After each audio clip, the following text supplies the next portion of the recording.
Bienvenidos a nuestra clase de esta tarde. Vamos a continuar estudiando lo que tiende a la gloria y a la belleza de una iglesia verdadera.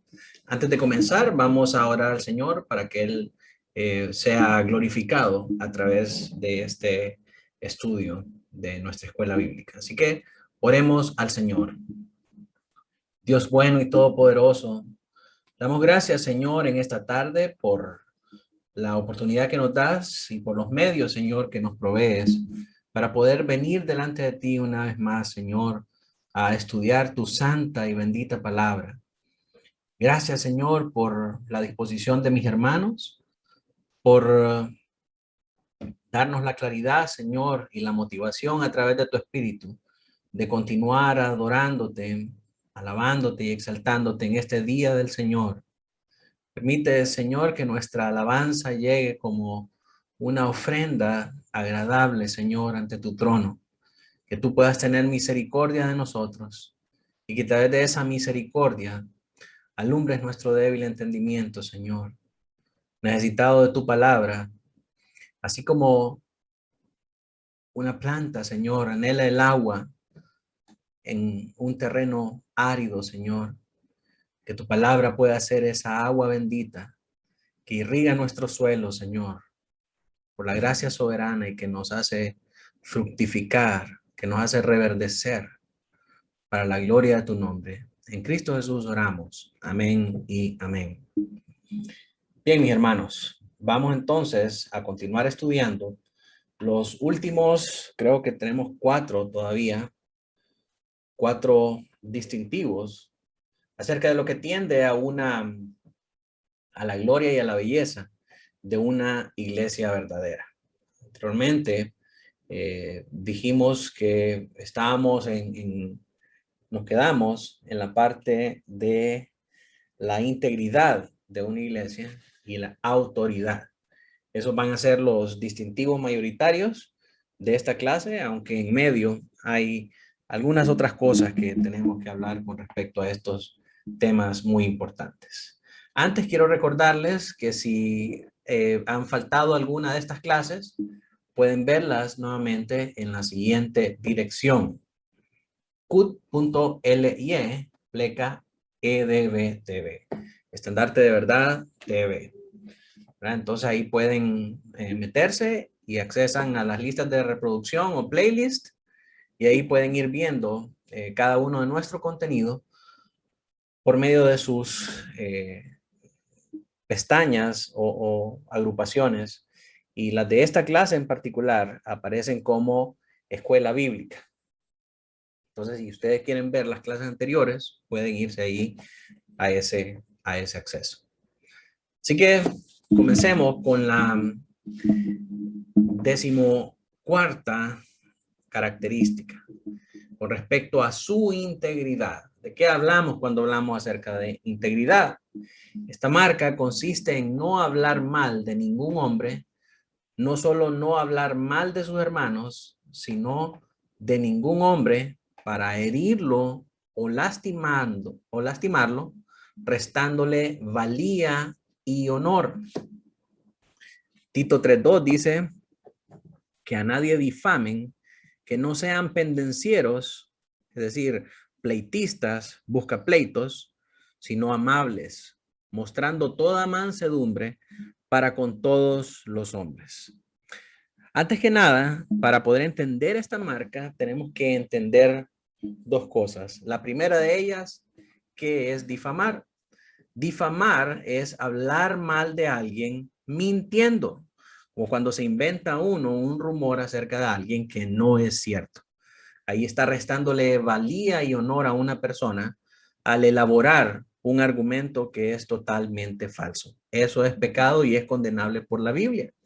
En segundo lugar, no es hablar mal de un hombre cuando lo que hacemos es exponer el error que él enseña. Por ejemplo, si destacamos las falsas enseñanzas de algunos pastores como Cash Luna, Guillermo Maldonado, Joel Austin y cualquier otro predicador, no estamos hablando mal de ellos, no los estamos difamando. estamos exponiendo la falsedad de sus argumentos y la falsedad de sus mensajes que causan daño a la iglesia.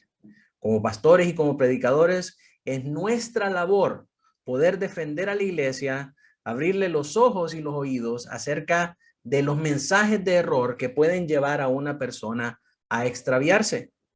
Parte de ser pastor, Juan Calvino decía que un pastor tiene un cayado que le sirve para dos cosas. La primera para atraer a las ovejas y la segunda para espantar a los lobos.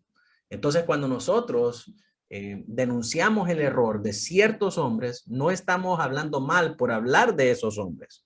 Estamos defendiendo a la iglesia de un mensaje equivocado. La teología, mis amados, tiene dos perspectivas, y esto lo hemos hablado en algún momento en el discipulado de pastores.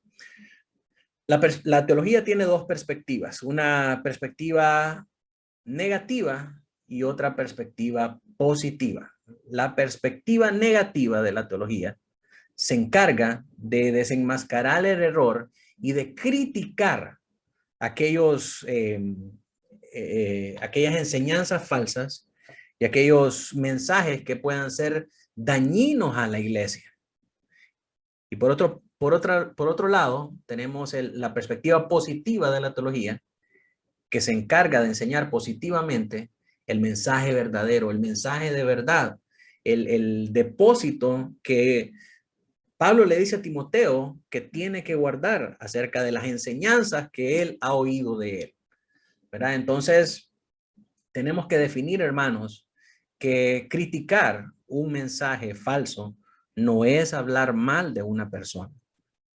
Yo estoy seguro que Cash Luna, Guillermo Maldonado, Dante Gebel, Joel Austin, pueden ser buenísimos amigos y buenísimas personas, pero el hecho de que no estemos a favor de lo que ellos predican y de lo que ellos enseñan, no nos hace a nosotros caer en el pecado de difamación, caer en el pecado de inventar cosas de ellos para restarles valía y honor. De hecho, no tenemos necesidad de hacerlo porque ellos mismos lo hacen por ellos mismos cuando ellos de buena gana y con toda conciencia enseñan y predican el error.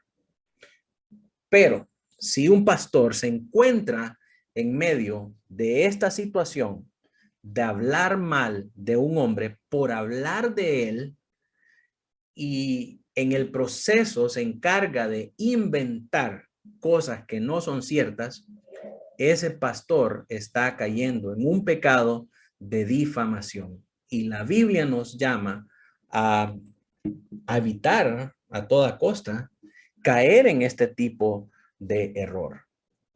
Porque no es verdaderamente hablar, no es verdaderamente amar a nuestro hermano cuando recurrimos a mentiras para desprestigiarlo. Entonces, son cosas que nosotros tenemos que aprender muy bien, mis hermanos. Hay ejemplos bíblicos de esta labor que hacía Pablo, para los que dicen, no, pero es que no hay que hablar mal de nadie y no hay que darle publicidad a esta gente y no hay que estar cayendo en eso de estar denunciándolos o hablando donde no nos llaman o de lo que solamente les interesa a ellos. Pablo denunciaba con nombre y apellido a sus detractores, a sus enemigos, que no eran enemigos de él, sino que eran enemigos del evangelio. Menciona entre ellos a Diótrefes, a Alejandro el Calderero y algunos otros por ahí que le causaron gran daño. Y por gran daño se refiere a que sirvieron de obstáculo para que el evangelio avanzara en las ciudades a donde ellos iban.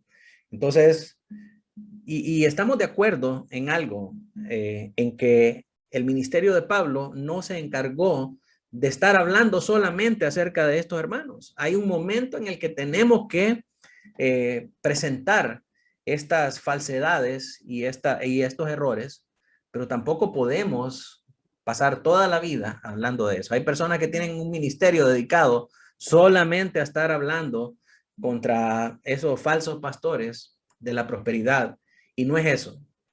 Nuestra labor y nuestro mensaje tiene que ser como el mismo Pablo dijo: Cristo y este crucificado. Ese tiene que ser nuestro mensaje. Claro, eso no quita que en algún momento tengamos que instruir a la iglesia acerca de mensajes falsos y de falsos maestros, que son uno de los grandes peligros y de los grandes enemigos de la iglesia. Pero tampoco vamos a pasar toda nuestra vida hablando acerca de esas cosas y cada vez que tengamos oportunidad posteando o tirando mensajes en contra de estos hombres. Una vez que lo enseñemos a la iglesia, está bien. Y también creo que no es sabio estar participando en debates en redes sociales donde nos damos a la tarea de estarlos atacando una y otra vez, porque nuestra responsabilidad no es con la gente en las redes sociales que están argumentando solamente por pura necedad. Nuestra labor y nuestra responsabilidad es primeramente con nuestro rebaño y en segundo lugar con aquellos sobre los que nosotros tenemos influencia, que esos son los que el Señor nos ha mandado.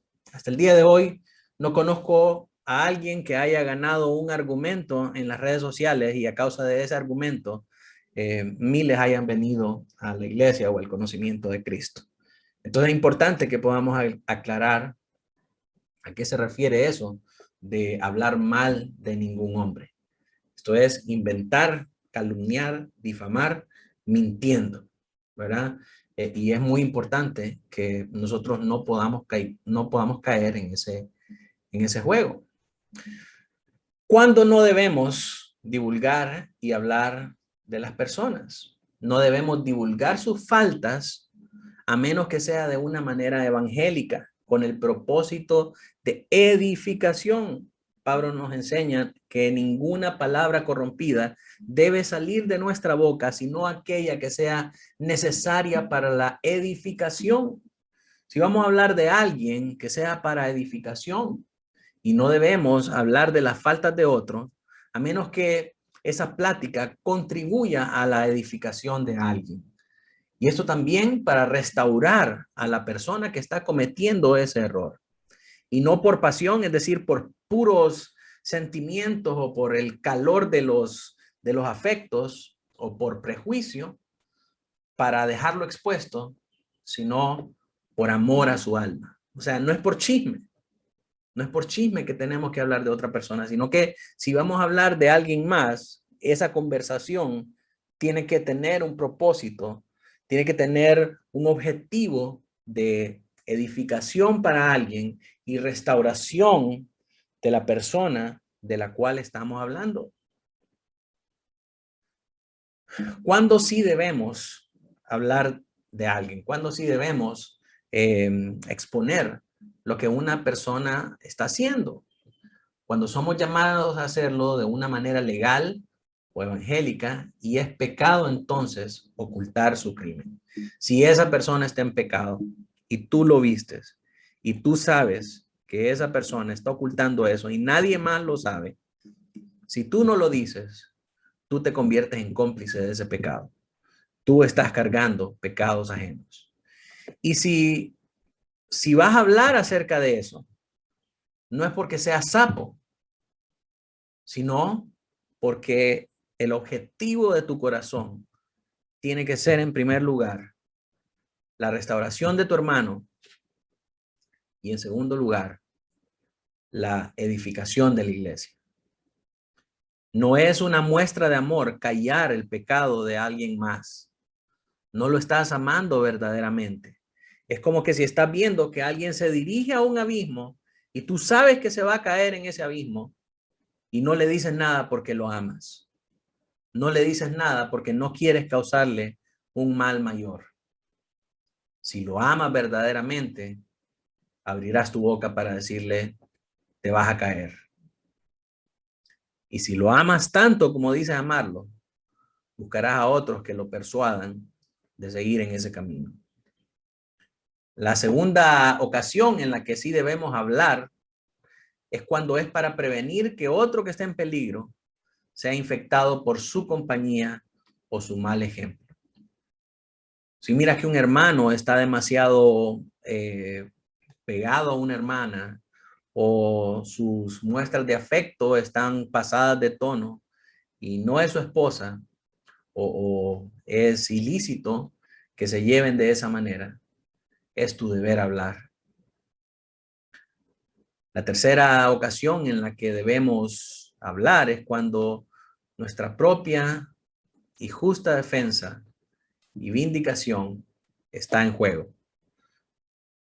Cuando necesitamos defendernos, cuando necesitamos hacer saber que la razón por la que hicimos algo que quizás pudo haber comprometido nuestro testimonio fue por pura necesidad. Ahí tenemos que hablar. Aunque muchas veces en el proceso quede expuesta a otra persona, ¿verdad? Pero es necesario para no causar daño a la conciencia de los demás hermanos. Causas de la difamación. ¿Por qué la gente habla o se da la tarea de hablar de otros o de difamarlos? En primer lugar es por la falta de amor. Y esto se manifiesta por la vileza o por la bajeza y la mala naturaleza y la crueldad de la inclinación de los acusadores. Hay un proverbio que dice, haz tu obra con excelencia y te ganarás la envidia de tus hermanos. Muchas veces los que acusan a una persona, los que se dan a la tarea de andar difamando a otros es porque sienten envidia del trabajo o de la obra excelente que esta persona ha hecho y no toleran el hecho de que Dios pueda usarlos o de que ellos estén en un lugar de reconocimiento. Y en todo caso, este tipo de sentimientos evidencia la vileza, la bajeza y la mala naturaleza o la raíz de amargura que hay en el corazón de una persona. En ese caso, es nuestro deber como hermanos decirle al hermano o hacerlo consciente de que hay amargura en su corazón que debería de extirpar, que debería presentar a Cristo y que debería de hablar con los pastores para no sentirla de esa manera. Permítanme, hermano, voy a conectar mi cargador antes de que se me descargue la computadora.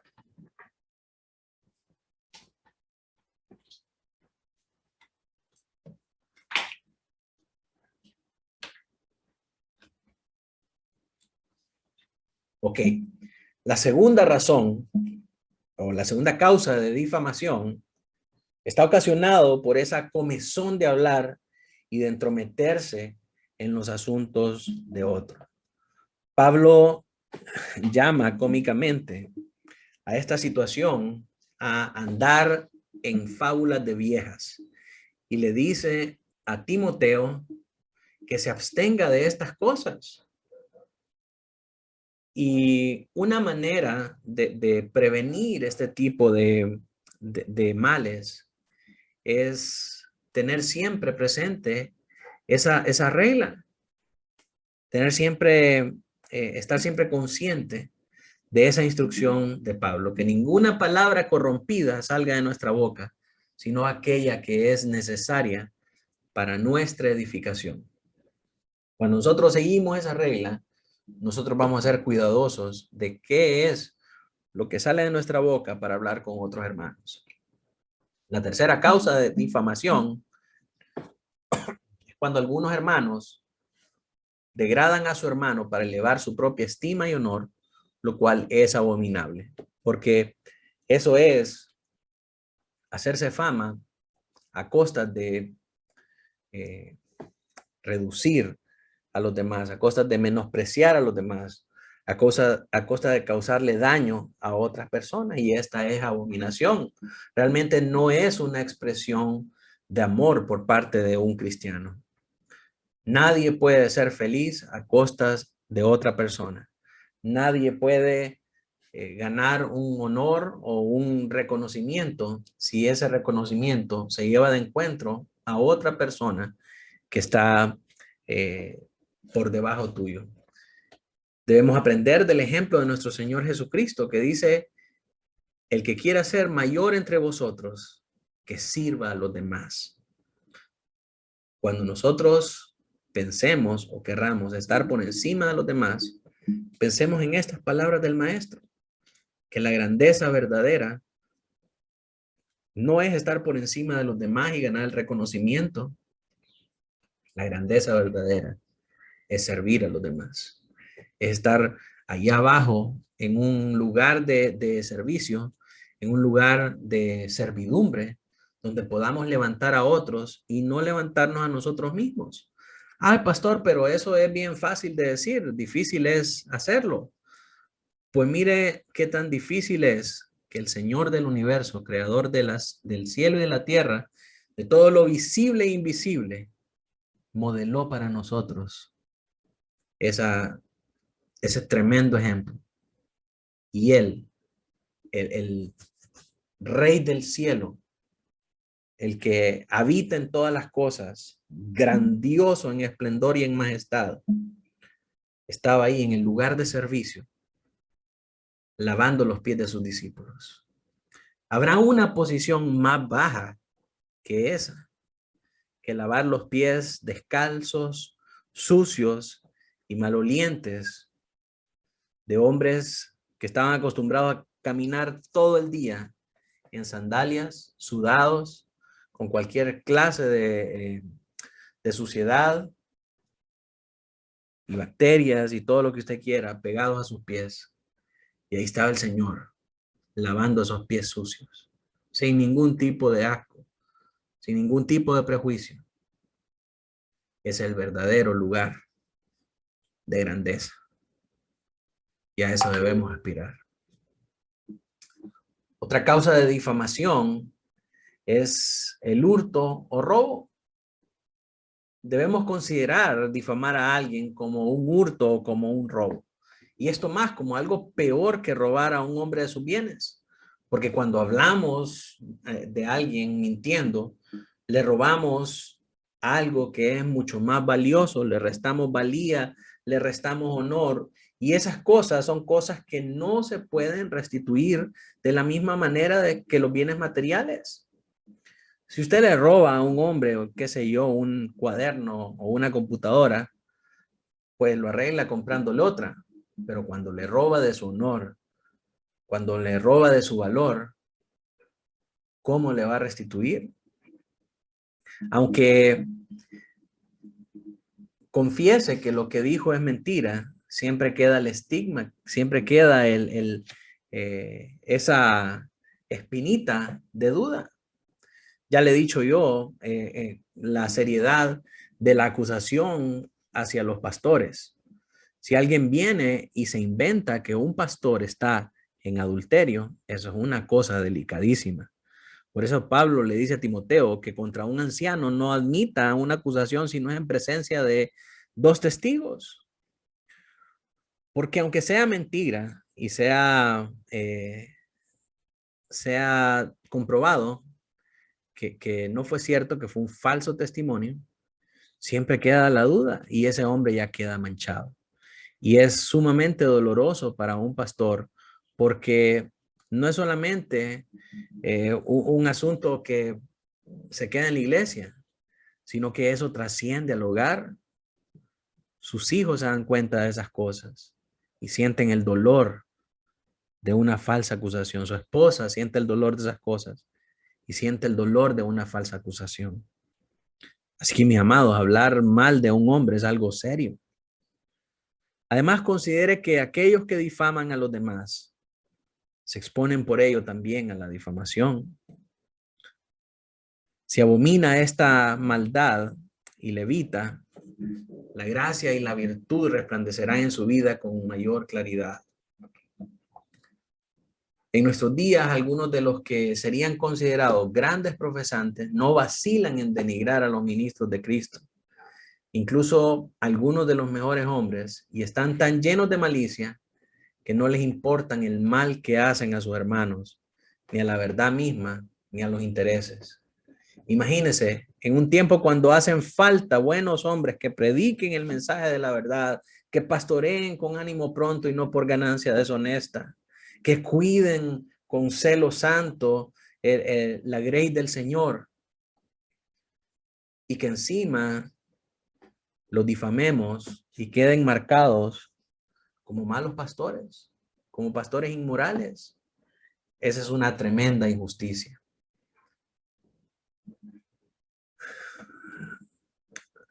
Podemos recordar en Tercera de Juan 1, del 9 al 10, a Diótrefes, un enemigo de la iglesia.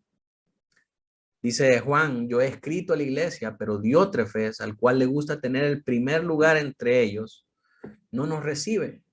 Por esta causa, si yo fuere, recordaré las obras que hace, parloteando con palabras malignas contra nosotros. Y no contento con estas cosas, no recibe a los hermanos y a los que quieren recibirlos, se los prohíbe y los expulsa de la iglesia. Mira, este Diótrefes era cosa seria. Y parece que fuera un asunto remoto, parece que fuera un asunto que no es de nuestro tiempo. Sin embargo, es más común en nuestro tiempo que lo que fue en el tiempo de la iglesia apostólica. Hoy en día hay diótrefes que también se dan a la tarea de andar parloteando con palabras malignas contra los ministros del Señor. Y son tan maliciosos en sus intenciones que lo que hacen es hacer lobby entre los hermanos para reunirse y para causar este grande mal y al final llevar a los hermanos a tomar la decisión de expulsar a la iglesia a un personas que no merecen por designación bíblica ser expulsados.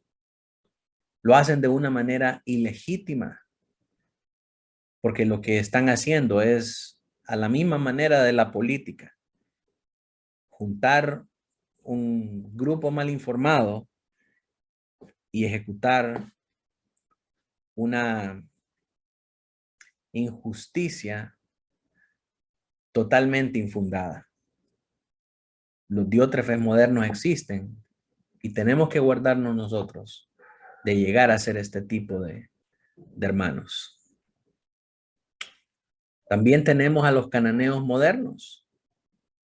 Los que practican tales cosas, estas difamaciones mentirosas, se exponen a una vergüenza permanente y su espíritu y su práctica se expone al aborrecimiento y son como el maldito Cam, quien descubrió la desnudez de su padre.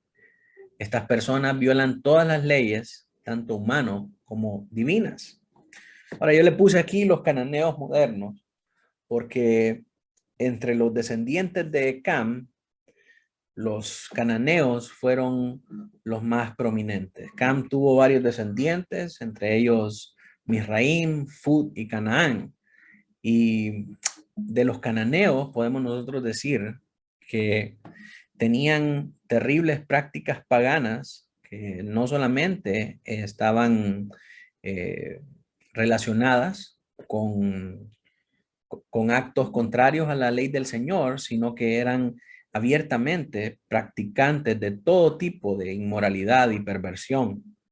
Entonces, cuando una persona se da la tarea de estar exponiendo las vergüenzas de otro hermano, así como Cam expuso las vergüenzas de su padre, estas personas son cananeos modernos y ellos mismos también se exponen a una vergüenza permanente por su espíritu, por el espíritu detrás de esa intención de desnudar a los hermanos y su práctica de andar parloteando malignamente como diótrefes. Estos hermanos exponen la desnudez de otro y aquí sí cabe el término y aquí sí cabe la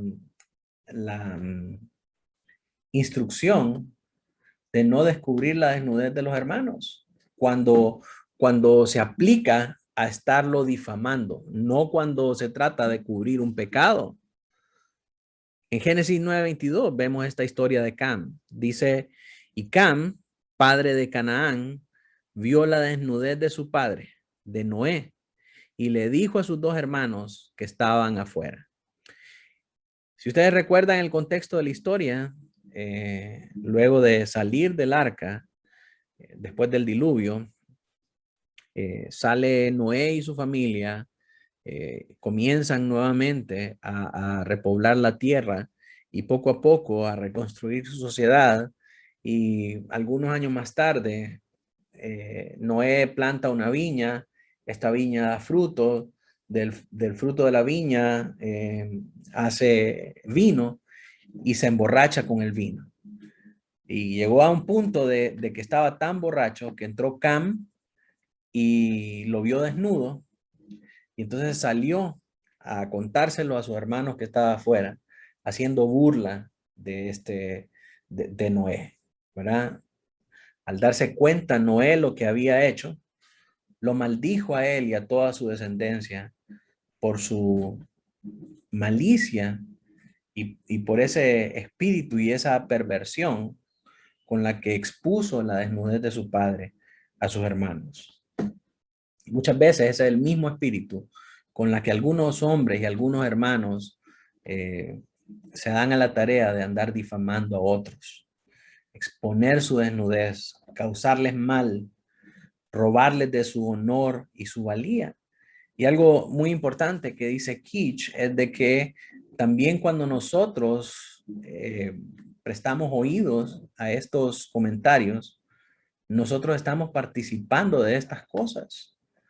Entonces es muy importante que podamos abstenernos, mis hermanos, de estar difamando a otros hombres. Con respecto a que, permítame un momentito, con respecto a que el difamar a otros es como hurto, tenemos que saber entonces que escuchar estas difamaciones es equivalente a comprar cosas robadas.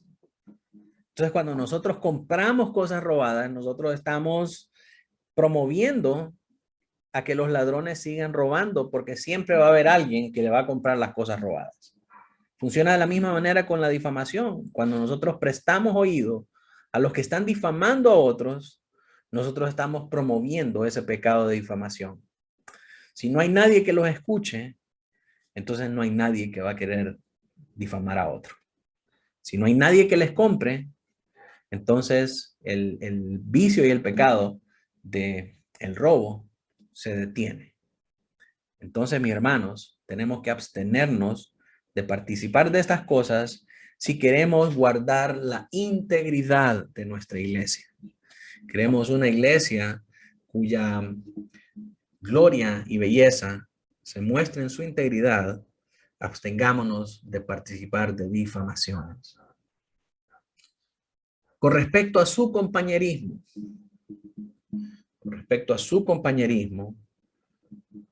nos dice que consiste en llevar a los unos las cargas de los otros, cumpliendo así la ley de Cristo.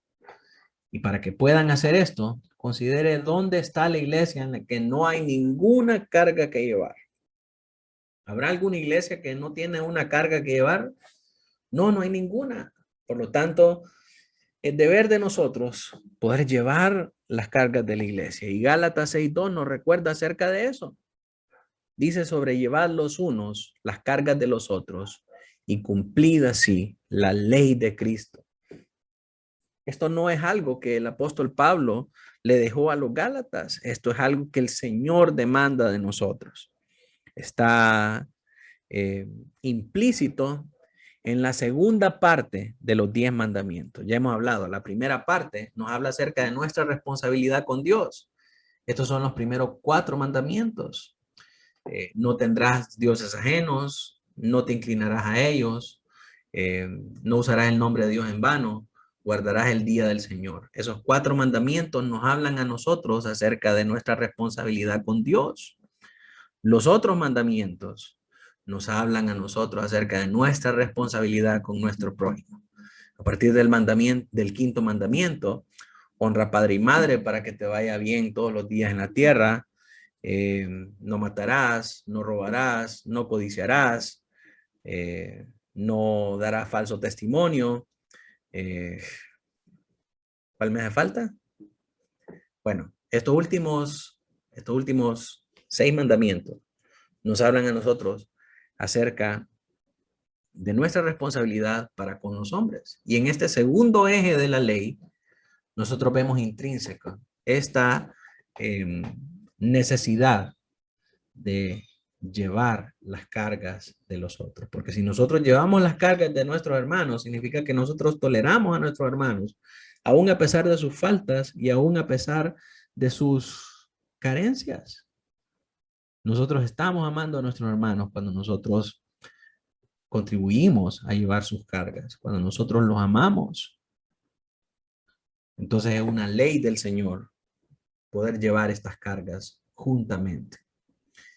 Motivos para hacerlo, motivos por el cual nosotros deberíamos llevar las cargas de nuestros hermanos. Considere qué carga ha llevado Jesucristo por usted. Jesucristo llevó nuestras cargas, por lo tanto nos mostró el camino y nos mostró el ejemplo para cómo nosotros también debemos llevar las cargas de los demás. Considere qué carga tiene que llevar usted por sí mismo. No puede ser usted una carga para sus hermanos en algunas cosas. Lo cierto es que todos llevamos cargas. Y lo cierto también es que ninguno de nosotros puede solo con estas cargas. Nos necesitamos unos a otros. Gálatas 6, del 3 al 5. Me gustó mucho el Nuevo Testamento de la Biblia del Día, que dice acerca de esto. Porque hay muchos hermanos que quizás están influenciados por el humanismo o por las corrientes filosóficas de autonomía, de autosuficiencia, y dicen, no, yo no necesito que nadie me ayude, yo no necesito nada de nadie, yo puedo solo, yo tengo una inteligencia emocional bien desarrollada y no necesito que nadie me esté haciendo contemplaciones ni rindiendo pleitesía. Bueno, al final no se trata de eso.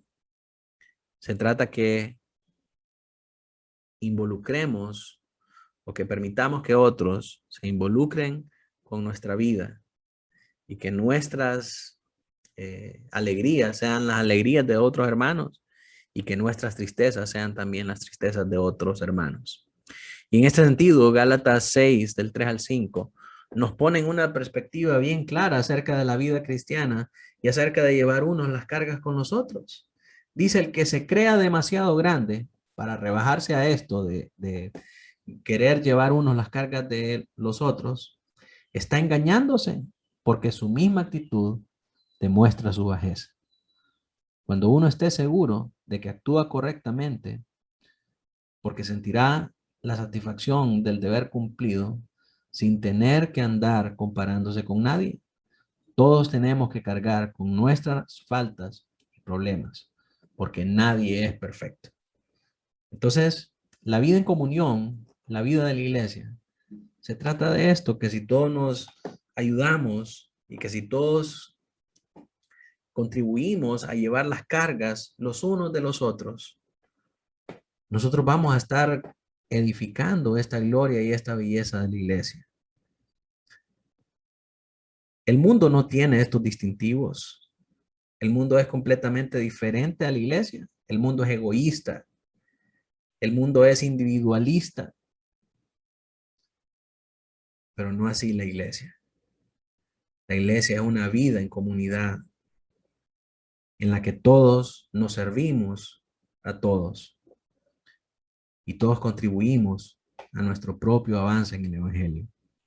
Esa es la gloria y la belleza de una iglesia verdadera.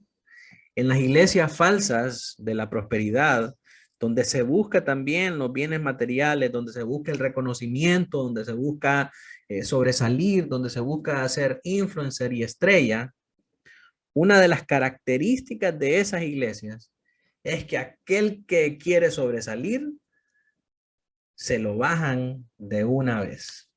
Le cortan las alas porque nadie quiere que le quiten el puesto. En una iglesia que comprende la verdad del evangelio, todos nos alegramos cuando el Señor promueve a un hermano a quien Dios le ha dado dones como regalos para edificar a la iglesia. ¿Por qué nos podemos alegrar por esas cosas? Porque sus dones van a contribuir a la edificación de su iglesia. Y él voluntariamente, desinteresadamente y sin ningún tipo de reserva ni egoísmo, va a enseñar todo lo que sabe y va a dar todo lo que tiene por amor a las almas de los hermanos. Esa es la gloria y la belleza de una iglesia verdadera. No hay lugar para individualismo, no hay lugar para egoísmos. Otras razones para llevar las cargas de otros es no querrá que otros lleven sus cargas. No puede Dios hacer que usted lleve una carga más pesada, porque usted no puede llevar la carga de su hermano.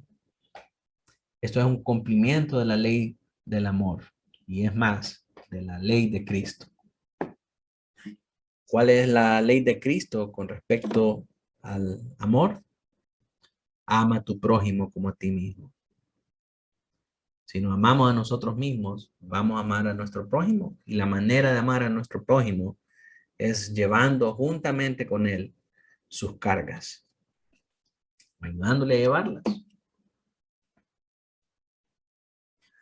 El siguiente punto nos habla a nosotros con respecto a la autoridad de la iglesia. La gloria y la belleza de una congregación se manifiesta más cuando se preserva la autoridad de la iglesia y la dignidad del oficio pastoral. Dos cosas que tienen que estar presentes en una iglesia verdadera. La autoridad de la iglesia, porque Dios le ha dejado esa autoridad de la iglesia. Y porque Dios le ha dejado autoridad a la iglesia puede escoger y levantar a sus pastores. Esos pastores gozan de una gran dignidad porque por el poder de Cristo otorgado a la iglesia, ellos han sido reconocidos con los dones ministeriales para poder enseñar y para poder guiar al rebaño del Señor. Entonces, menospreciar la dignidad del oficio pastoral es menospreciar la autoridad de la iglesia. Menospreciar la autoridad de la iglesia es menospreciar el poder de Cristo. Entonces, mis hermanos, eso es algo que no puede ser. Los pastores tienen un poder especial, no porque son especiales, sino que porque el poder de Cristo depositado en la iglesia ha sido reconocido en ellos, o ha sido por medio de este poder que tiene la iglesia, ellos han sido señalados como pastores para guiar a esa iglesia. Qué tremendo privilegio y qué tremenda autoridad. Yo realmente no entiendo a los pastores que buscan un reconocimiento mayor fuera de las filas de la iglesia local. Siempre andan queriendo que convenciones lo reconozcan, que asociaciones internacionales lo reconozcan y no se sienten satisfechos ni completos con el título de pastor. Quieren ser coach, quieren ser trainer, quieren ser doctor, quieren ser conferencista internacional, quieren ser apóstol y ahora hasta quieren ser querubines. Como que si ser pastor fuera el peldaño más bajo de lo que uno puede llegar en el ministerio de la palabra. Cuando en realidad ser pastor es el ministerio más sublime, es el llamado más alto que nosotros podemos tener. Y es un ministerio que compartimos con el Señor Jesucristo. Pedro dice que Él es el príncipe de los pastores. David dice que Jehová es su pastor. Entonces imagina qué glorioso privilegio compartir el mismo oficio del Señor Jesucristo. El Señor Jesucristo nunca se llamó apóstol. Nunca se llamó conferencista o de ninguna otra manera. Él exaltó su labor pastoral. Dice, yo soy el buen pastor. Mi hermano, el oficio pastoral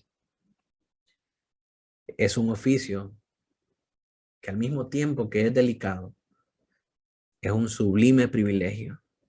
Y el pastor que entiende que ese llamamiento proviene del poder que Dios le ha dado a su congregación, independientemente que esté en un pueblito, en una montaña, que sean 2, 3, 5 o 1000 personas, el llamado de su oficio proviene directamente del poder del Señor Jesucristo. Nunca debemos menospreciar ese oficio, porque de lo contrario estaríamos cayendo en la rebelión de Coré. Si nunca han leído acerca de Coré, yo los invito, mis amados, a que puedan leer Números 16, del 1 al 40. Ahí habla acerca de la rebelión de Coré.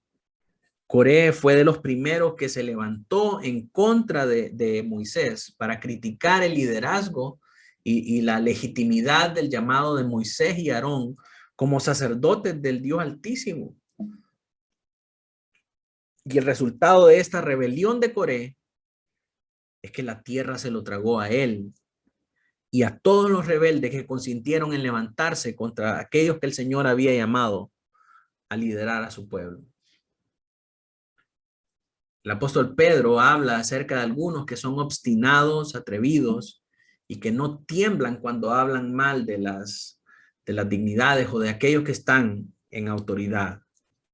Segunda de Pedro 2:10 dice, y mayormente aquellos que, siguiendo la carne, andan en concupiscencia e inmundicia y desprecian el señorío.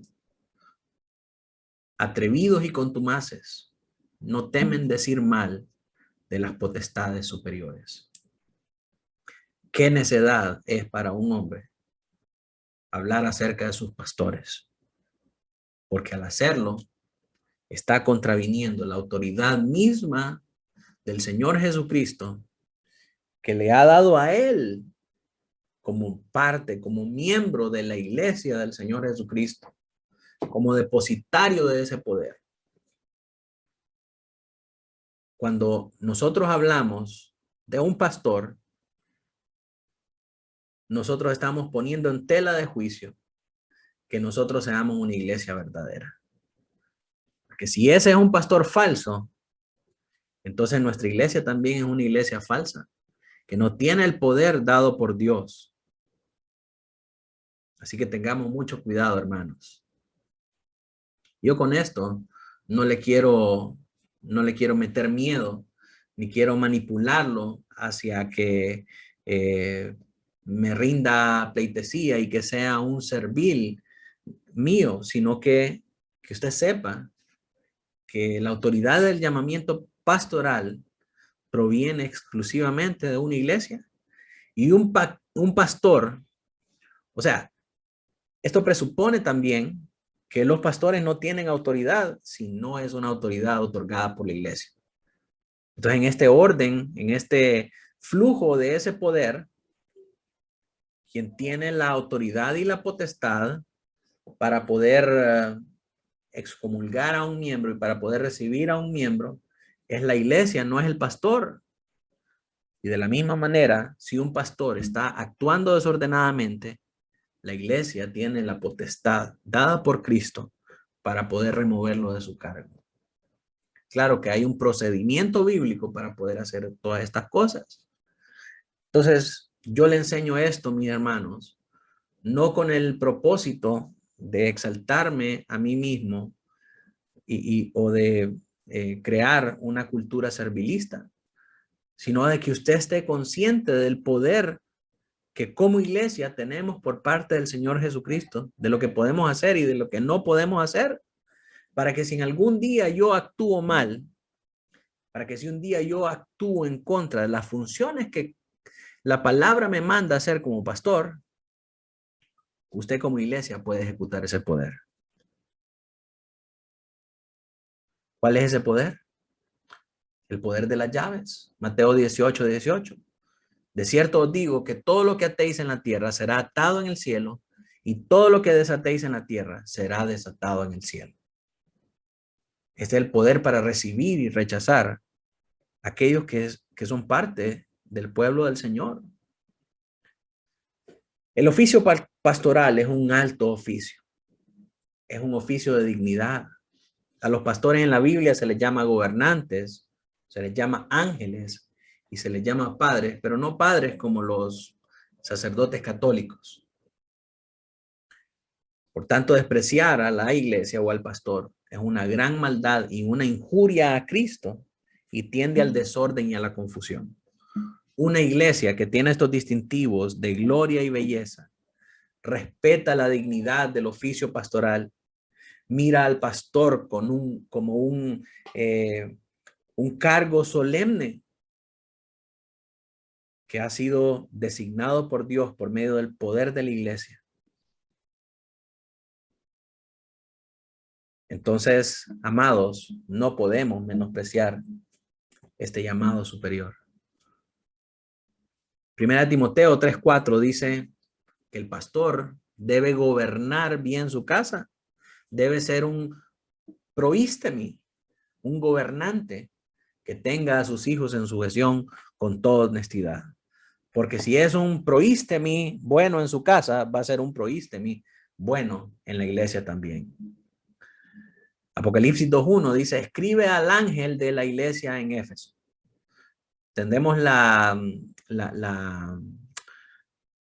predisposición a pensar de ángel como un ser espiritual.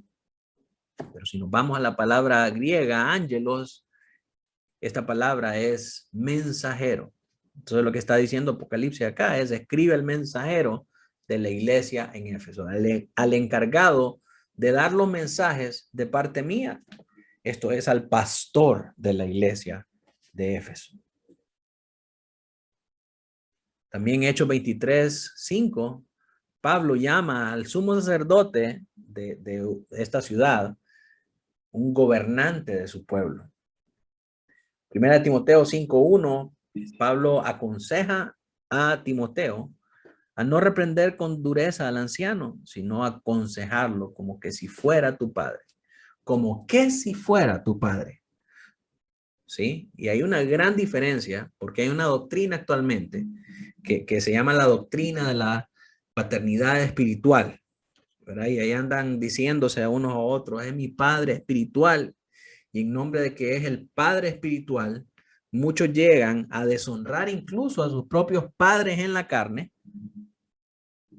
por ese amor y por ese servilismo hacia los padres espirituales. Cuando el Señor mismo nos advierte de no estar llamando padre a nadie, sino únicamente a nuestro Padre Celestial.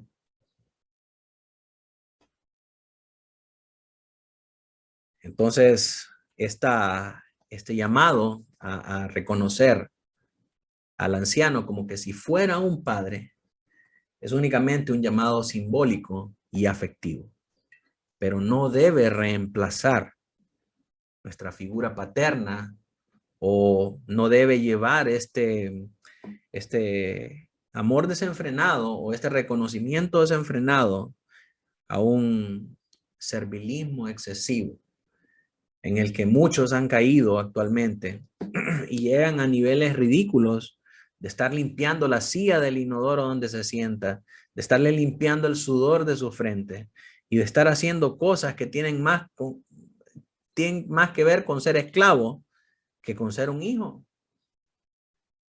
Y estos aprovechados que les dicen hijos espirituales, lo que están haciendo es promoviendo esta esclavitud de su conciencia, haciéndoles hacer cosas que muchas veces los ponen incluso en peligro. Y estas son cosas que debemos nosotros evitar, porque no es a eso a lo que nos ha llamado el Señor. No es a esa esclavitud de los hombres, no es a ese servilismo. Debemos respetar la figura del pastor, debemos tenerla como digno. Dice Pablo, ahí en este mismo versículo de Timoteo, que el anciano o el pastor que trabaja en enseñar la palabra, que sea tenido por doble honor, porque el oficio pastoral es un oficio honorable, pero no es para que ande de lustrabotas del pastor. Es un gran error. Y hay muchos aprovechados que toman partida de esto para tener un ejército de serviles. Y eso a todas luces, mis hermanos, es un grave pecado delante del Señor. Una iglesia que hace eso no es una iglesia que evidencia estas marcas de gloria y de belleza de una iglesia verdadera. Debemos a toda costa evitar estas malas prácticas. Wow, tengo que correr porque ya son las 6. Esta es la última con respecto a su práctica de fe. Por último, la belleza y la gloria de una verdadera iglesia se manifiesta cuando la santidad, justicia, claridad, humildad y toda verdadera piedad son predicadas con insistencia o puestas sobre la conciencia de cada miembro y son visibles en el ministro. También que todos luchen por abundar en ello con su máximo cuidado y diligencia. Miremos algunos versos que nos hablan acerca de esto. Salmo 110:3 dice: tu pueblo se te ofrecerá voluntariamente en el día de tu poder, en el día de la batalla, dicen otros, en la hermosura de la santidad. Desde el seno de la aurora tienes tú el rocío de tu juventud. Una iglesia hermosa, una iglesia gloriosa, es una iglesia que adora al Señor voluntariamente y ofrece sacrificio, persevera en santidad. Es una iglesia que se le mira la vitalidad, que se le mira la juventud, porque perseveran todos de manera mutua en ese conocimiento del Señor. El Señor es evidente en sus vidas porque son personas santas, son cristianos de verdad, no solamente de palabra. Son cristianos que se esmeran en vivir una vida de santidad, en ser obedientes, en crecer en el conocimiento del Señor, en tener comunión unos a otros. Primera de Pedro 1:25 dice: mas la palabra del Señor permanece para siempre. Y esta es la palabra que por el evangelio os ha sido anunciada. Una iglesia verdadera no cambia jamás el mensaje del evangelio, aunque este resulte incómodo, aunque este resulte confrontativo para una sociedad de cristal. A la iglesia no le importa. No le importa si se ofende la comunidad gay, no le importa si este mensaje ofende a los promotores de justicia social, a los promotores de feminismo radical. Nosotros predicamos el evangelio verdadero, que para el mundo es locura, pero que para nosotros es poder de Dios. Pero poder de Dios para la salvación. Ese es el evangelio que predicamos. Y predicamos aún a costa del señalamiento, a costa de que nos difamen incluso. Y a costa de que pueda causar malestar y censura, tanto en las redes sociales como en nuestra sociedad, por parte del gobierno. No importa. En ese mensaje yace la gloria y la belleza de una iglesia verdadera. En nuestras próximas lecciones, mis hermanos, ya solo nos quedan estas dos secciones. La primera es la conclusión. Espero yo que podamos verla en una sola clase. Y luego vamos directamente al pacto de la membresía de la iglesia de Horsley Down, en la calle White, un pacto de membresía de 1696. Así que vamos a quedarnos hasta acá en esta noche. Quisiera saber si hay alguien que tiene alguna pregunta con respecto al tema.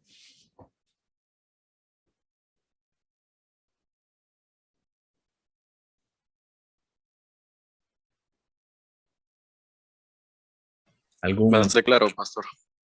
¿Algún comentario adicional?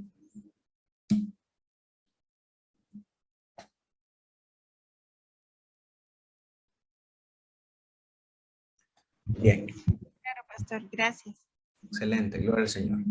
Bueno, mis hermanos, vamos a terminar. Pastor, solamente Ok. gracias por esa edificante enseñanza que nos sirve de mucho porque nos hace ver en perspectiva a ambos lados, tanto la parte del pastor de una manera sana, apropiada, no como en nuestro contexto la mayoría crecimos lamentablemente con una figura extraña en la Biblia de cuanto al papel de un pastor. Usted lo hablaba más en el sentido de servilismo, pero también el otro lado que es el bíblico, donde pues el pastor es un servidor y un dones que el Señor ha dado a la congregación, pero también por ese lado la congregación no debe de menospreciar la labor ministerial y la autoridad que también tiene delegada por parte del Señor, y que la Biblia llama a que los tengamos en mayor estima a aquellos que nos edifican con sus dones, con la palabra y la oración. Ese también es algo muy importante, lo cual como miembros debemos de valorar. Y también ver la otra parte de la asamblea, la iglesia como asamblea que tiene la llave, la autoridad también para estar velando tanto por sus pastores y la salud mismo de la iglesia. Y esa es la belleza, como dice el tema, la belleza de una iglesia verdadera. Y lo demás, pues, ahí es donde cabe analizar o revisar si son iglesias verdaderas o son falsas que han sido puestas por hombres, ¿verdad? Entonces, qué importante haber aprendido eso hoy en esta tarde. Amén, mi hermano. Muchas gracias.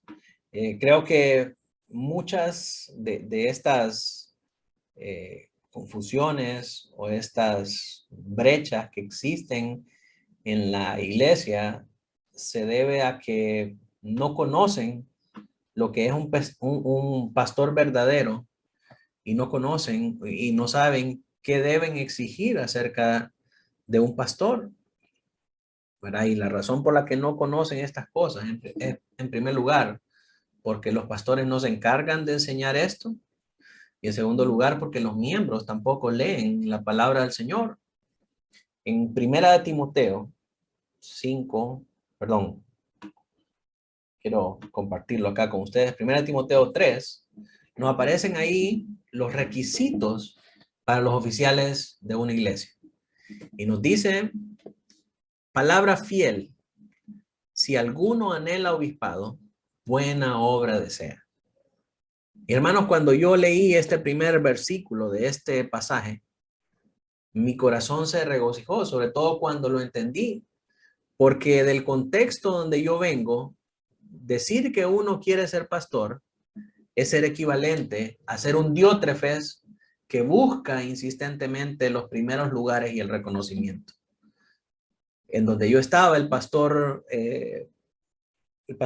nos decía de que si alguno llegaba a él pidiéndole pastorado o diciéndole que quería ser pastor, lo que él hacía era que lo tiraba al congelador hasta que se le pasara eso, y allá a los años lo podía considerar a ver si todavía seguía queriendo ser pastor.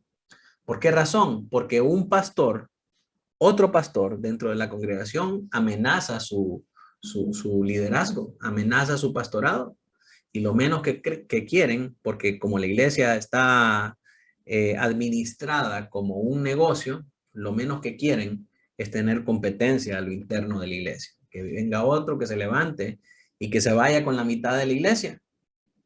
Entonces, Pablo le dice a Timoteo que esto es algo bueno, que deberíamos de anhelar, que todos aquellos que tienen anhelo de obispado, eso es algo bueno y que se tiene que incentivar. Pero eso sí, es necesario que el obispo, o sea, está bueno que anhele obispado, pero es necesario que el obispo sea irreprensible. Esto no significa inmaculado, no significa que no tenga un pecado, significa que no tenga un pecado que salpique su vida, como un divorcio, como un delito anterior o alguna marca de su vida pasada que ponga en tela de juicio su integridad. Por ejemplo, si anteriormente fue acusado de pedofilia y ahora está libre de esas acusaciones o cumplió su condena, realmente sería incómodo para una congregación reconocer a un pastor que haya pasado por un tipo de esas situaciones. Un pecado y un delito de esa naturaleza deja marcada a una persona. Entonces, es necesario que sea irreprensible en ese sentido. Marido de una sola mujer. Esto, pero ¿y qué pasa, pastor, cuando se le murió su mujer? A lo que se refiere acá es a que no sea un mujeriego, que anda ahí de picaflor, de flor en flor, ¿verdad? Que sea sobrio, prudente, decoroso, hospedador. Y hospedador no solamente es que les ofrezca un cuarto a las personas donde quedarse en su casa. Hospedador es amar a los extraños, que le muestre amabilidad y servicio a los extraños, que sea abierto para recibirlo y para atenderlo en lo que esté en el haber de sus posibilidades, que sea apto para enseñar. Entonces, vemos que estas cualidades son cualidades que pueden ser desarrolladas en una persona dentro de la iglesia. Está bueno. ¿Alguien tiene anhelo de obispado? Ok. Entonces, si es necesario que tenga estas cosas, preparémoslo en ser apto para enseñar, enseñémosle a ser hospedador, modelemos para él el decoro, la prudencia, la sobriedad, modelemos para él un matrimonio que sea digno de reconocimiento y de imitación. Dice también que no se ha dado al vino. Esto es que no se ha dominado por ningún vicio. No pendenciero, esto es que no anda buscando pleito con todo el mundo.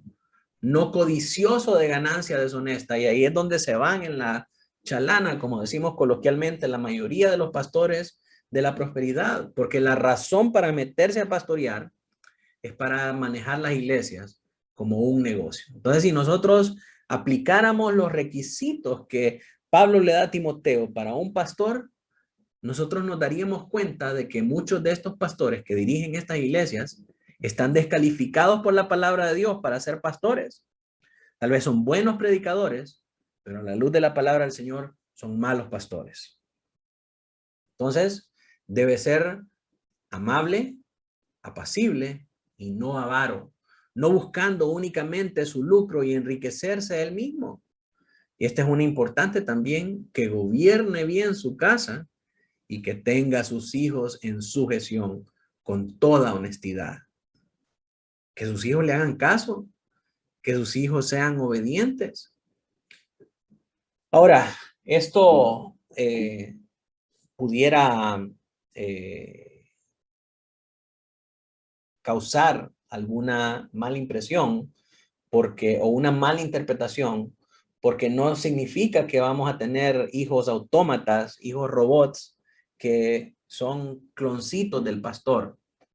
Esto significa que los pueda disciplinar, que los pueda llamar al orden y que esos hijos le hagan caso.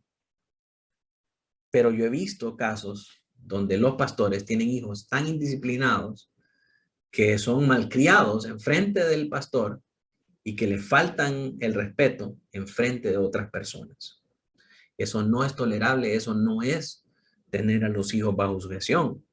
Ahora está el otro caso, cuando ya los hijos son mayores de edad y ya han salido de la casa del pastor y andan los hijos ahí haciendo averías. Ya cuando ese es el caso, no están bajo su cuidado, no están bajo su techo.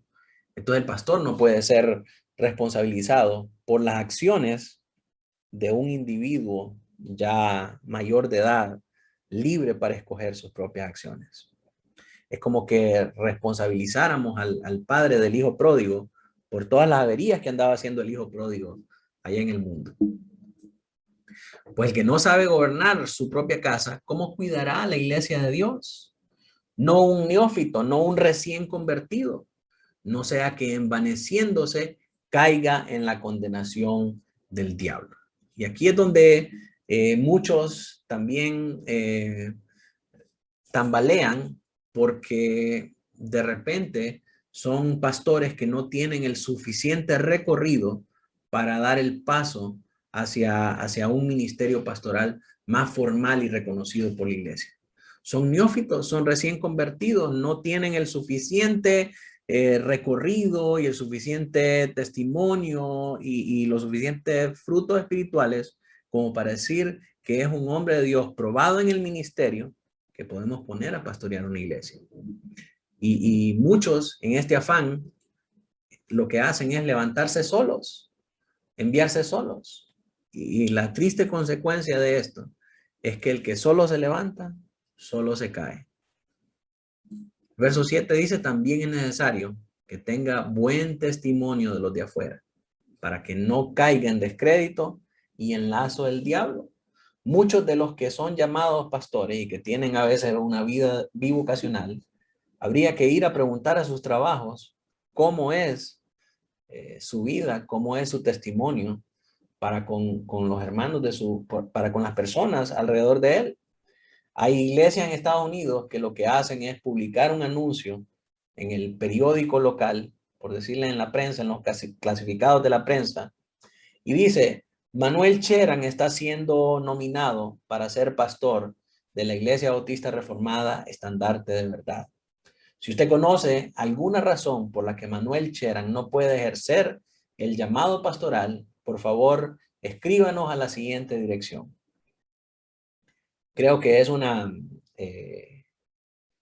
práctica extrema, ¿verdad? Pero en cierta manera somos llamados a poder hacer esta investigación cuando consideramos a alguien al ministerio pastoral, que esté limpio de cualquiera de estas cosas para que no caiga en este descrédito y en lazo del diablo, ¿verdad? Muchas veces en la iglesia son blancas palomitas, pero en el trabajo son diablos con sartén. Entonces, estas cosas deben ser prevenidas. ¿Y quién vigila que estas cosas se cumplan en la vida de las personas? La iglesia. La iglesia es la que tiene el poder para decir, este hombre es un hombre que no es pendenciero, que no es codicioso de ganancia deshonesta, que tiene, que es apto para enseñar, que es marido de una sola mujer, que no es dado al vino, que tiene buen testimonio con los de adentro y con los de afuera. La iglesia es la que dice eso. En mi caso, cuando fui nominado como pastor del consejo pastoral de nuestra iglesia anterior, hubo una ventana de tiempo para que la iglesia pudiera considerar y pudiera expresarse si estaban de acuerdo con mi llamado al ministerio pastoral. Y en lo que yo recuerde, no hubo ninguna persona que pudiera tener objeción. Así que después de ese tiempo, los pastores, los ancianos, perdón, ratificaron el oficio pastoral, el reconocimiento pastoral en frente de toda la congregación. Entonces, mis hermanos, es la iglesia la que verifica que un pastor cumpla con estas competencias. Pero en todas esas iglesias de la prosperidad, lo que ha pasado es que la iglesia es un negocio del pastor. Y entonces, en vez de el pastor ser reconocido por la iglesia, es el pastor el que reconoce a sus miembros. Y ese no es el orden que Dios ha dejado para la iglesia. Entonces, cuando no existe ese orden, una iglesia no puede ser verdadera. Lejos de ser una iglesia verdadera, es una sinagoga de Satanás. Así la llama en Apocalipsis a las iglesias en cuyo trono se sienta cualquier otra persona, cualquier otra entidad, menos Cristo. Si en nuestra iglesia Cristo está en el trono, nosotros tenemos que reconocer que es la asamblea de creyentes la que tiene el poder de Cristo para elegir a sus pastores, para quitar a sus pastores, para recibir a sus miembros y para expulsar a sus miembros. Entonces, mis hermanos, la mayoría de los errores que se dan en las iglesias y de las malas prácticas se da por el desconocimiento de la palabra del Señor. Yo espero que con estas clases acerca del orden de la iglesia, nosotros podamos entender que todo lo que hacemos como iglesia tiene que obedecer a la instrucción y al mandato que el Señor nos ha dejado para ser una iglesia verdadera del Señor. Y que el Señor quiera guardarnos de en algún momento convertirnos en sinagoga de Satanás. Porque como dice nuestra confesión, ninguna iglesia debajo del cielo está exenta a convertirse en sinagoga de Satanás. Por eso debemos permanecer velando y orando para que el Señor nos libre de tal cosa. Así que mis hermanos, esa es toda mi exhortación por esta noche. Si no hay más preguntas, si no hay más aportaciones, vamos a terminar nuestro tiempo en oración. Y quiero pedirle a mi hermano Roberto que nos pueda despedir en oración.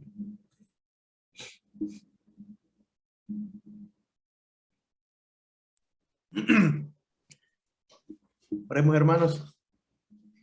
Cerremos nuestros ojos, inclinemos nuestro rostro.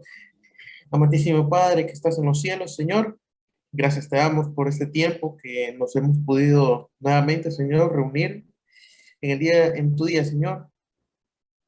Te damos gracias, Señor, por el reposo de este día y por permitirnos reunirnos, por proveernos los medios y la tecnología, Señor, estos medios que nos sirven para podernos reunir, Señor, aunque estemos cada quien en su casa, pero podemos estar todos congregados una vez más, Señor, por estos medios. Gracias te damos, Señor, por tu amor y tu fidelidad para con nosotros, Señor. Te damos gracias por todas las cosas que vienen esta semana, Señor, y las ponemos en tus manos para que sean sacrificio agradable para ti, Señor. En el nombre de Cristo Jesús, te adoramos, Señor. Amén y amén. Amén.